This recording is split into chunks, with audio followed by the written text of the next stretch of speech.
Welcome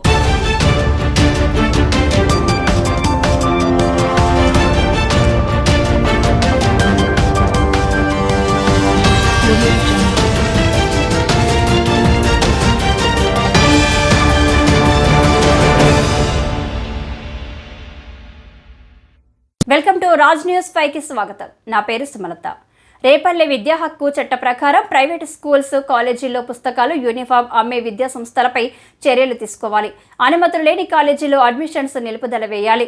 SFI demand. భారత విద్యార్థి federation SFI కార్యాలయంలో నిర్వహించిన సమావేశం సందర్భంగా ఎస్ఎఫ్ఐ రేపల్లె పట్టణ కార్యదర్శి ఎం సూర్యప్రకాష్ మాట్లాడుతూ స్కూల్స్, కాలేజెస్ ప్రారంభమైన ప్రైవేట్ స్కూల్స్లో యూనిఫామ్స్ పేరుతో, పుస్తకాల పేరుతో 5,000 నుంచి 10,000 వరకు వసూలు చేస్తున్నారు.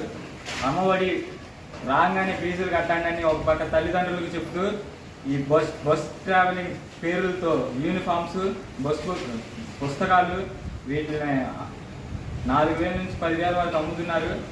ఏదైతే ఎంఈఓ గారు విద్యాశాఖకు సంబంధించిన అధికారులు ఉన్నారో వాళ్ళు వెంటనే ఈ సంఘటనపై చర్యలు తీసుకోవాలని,